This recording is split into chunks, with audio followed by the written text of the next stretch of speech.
enam-vähem. Ma hääletada vaata. Muidu mingid tüütad ringsud kohe kelista. Jah. Oli 7. Nii. No nii. Jep. Tere, Marko. Tere. Aitäh sulle, et olid niimoodi nõus tulema ja vastama. Millal te siis selle õppekava üldse lõpetasite?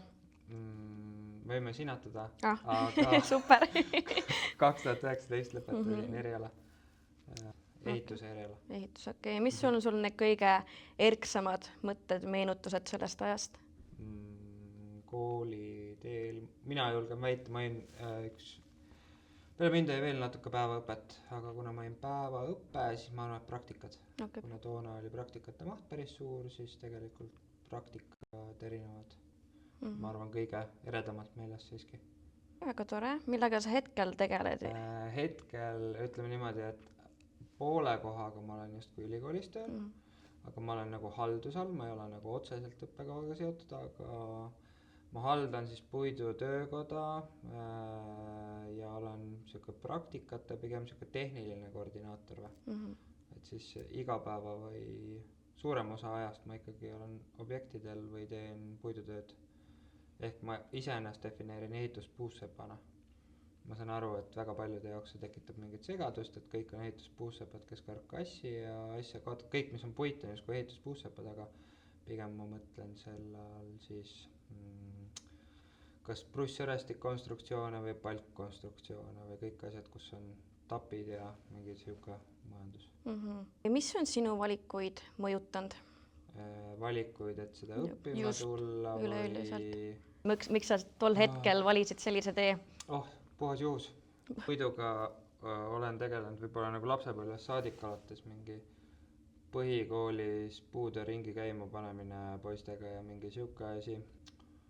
Vanaisa ja isaga ka nokitsenud alates koerakuuti ja mida iganes. Aga ma ütleks, et see on mingil määral juhus, et käisin üldse mingi sepistamise asjal, kus selle sepa vend oli selle eriala peal ja siis ütles, et näe, meil on tegelikult siin siuke eriala, millest ma varem polnud kuulnud ja siis kuidagi puhtjuhuslikult kõnetas. Võib umbes öelda, et endal sama tee.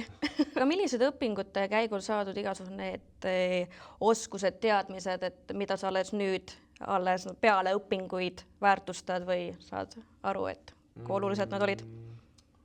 Võib-olla asju, mida kohe õpingute käigus nii ma räägin enda eriala aspektist, ei osanud toona teadvustada, kui õppisid, on tegelikult üks asi materjali tundmine ja teine asi on kogu see arhitektuuri ajalugu või miks mingeid otsuseid tehti. Ma arvan, et see on nagu hästi palju avanud silmi, eriti täna vanade hoonetega tegeledes, et miks on kasutatud seda materjali ja siis tegelikult natukene vaatad kaugemale, siis saad aru, et sellel talul oli selline mets, põhjus oli selles, et sellel mehel oli arvatavasti ainult see üks kirves ja ainult see asi, ehk siis miks on mingid töövõtted valitud, et see nagu tehnoloogiline aspekt. Et ma arvan, et koolis sa õpid selle kohta küll, aga kuna sa nii palju praktikuna veel ei tööta, siis sa ei näe seda ja siis mida rohkem sa selles valdkonnas oled, sa rohkem hakkad nagu märkama. Ja mida sa tagajärele mõeldes soovid, et oleksid teadnud juba õpingute alguses või selle jooksul? Ega otseselt ma ei tunne millestki puudust või et ma oleks pidanud mingit väga palju eelteadmisi omandama. Üleüldine ma mõtlen, et täna nagu siin 30-sena oleks võinud kuidagi, aga võib-olla see on üldine haridussüsteemi küsimus, et ma täna mõtestan ajalugu läbi arhitektuuri, aga tegelikult ajaloo üldine konteksti taju oleks võinud parem olla, aga siin on võib-olla teatud ealised iseärasused, mis sul keskkoolis ja mujal on, ja tegelikult see ajaloogu on hästi hüplik baastaust, mis oleks võinud olla tugev. Kui tulla midagi õppima, et sul ei oleks vaja tegelikult tausta, et kui sa reaalselt tahad seda õppida? Jaa, absoluutselt. Ma arvan, et ükskõik mida kui keegi läheb arstiteaduskonda, siis on võib-olla hea, et ta tunneb keemiat, matemaatikat ja mingit asju mingil tasemel, aga ma arvan, et lõpuks on see isiklik huvi ikkagi. Et see ja kõige see on nagu meie lõpetajate puhul ka näha, et tegelikult ju, kui ma räägin ehituse erialas, siis reaalsuses ütleme 10 inimest lõpetab, valdkonda jääb äkki 2-3. Noh, et see, noh, kui sul endal huvi ei ole, siis ma arvan, et on lihtsamaid töid, võib-olla finantsilises mõttes võib-olla tasuvamaid töid ja siis sul on lihtsalt mingi ambitsioon ei ole täna seal ja siis on lihtsam midagi muud teha. Et mis oleks sinu soovitused, et kuidas eriala siis edukalt läbida? Rinksudele või? Üleüldiselt pärandtehnoloogia.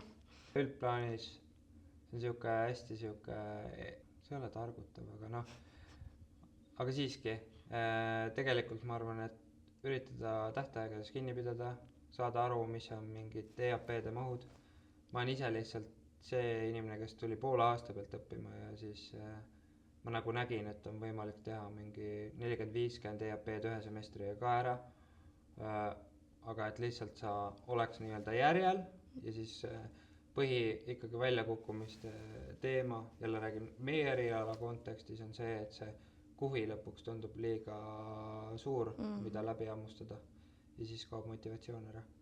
Aga et ma arvan, et kui on eriala vastu huvi, hoida ennast nii-öelda järjel või rääkidagi seesama siis õppekoordinaatori või kellegiga, et kus, mis, mida, et siis tegelikult ei ole probleeme. Ja siis asi, mis üldse on minu arust kuidagi ei julgeta teha või võib-olla üldse see kogu sotsmeedia ja muu asjaga, et ollakse nagu ülikriitilised enda osas, aga nagu täiega failida. Võtta mingeid projekte vastu ja siis saada aru, et see oli väga huvitav ja ma mitte kunagi enam seda teha ei taha, aga siis sul on vähemalt info, et sa mitte kunagi seda enam teha ei taha. Vähemalt proovisid ära, ja, siis tead, mis ei ole sulle. Et ringsude puhul ma ise nüüd vaadates neid asju kõrvalt, mul ongi tunne, et te saate ju, meie saame ikkagi väga ehituskeskelt, on ju, meil on ka erinevad materjalid, on ju, puit ja savi ja kivi ja kõik see, no teil on see amploa veel laiem. Et siis ma ei tea, kui keegi mõnnab mingi on teil tekstiili või õmbluse teema ja siis keegi ütleb, et kuule, ma ei tea, äkki tahad mulle kardinaid teha või et katsetada, proovida ja teha, on ju, aga te saate kõik materjale ja tehnoloogiaid võib-olla natuke põgusalt, aga hästi palju. Kui meil on juba identiteedikriis, siis teil nii-öelda tööturu mõistes lihtsalt see sama. Et olla ülikooli aeg on tegelikult hea aeg, kus on haigekassa olemas, kõik asjad olemas, lihtsalt katsetada ja teha ja proovida. Et leida oma õige suund. Ja siis saada aru, et kas see meeldib või see ei meeldi. Failida, täiega failida.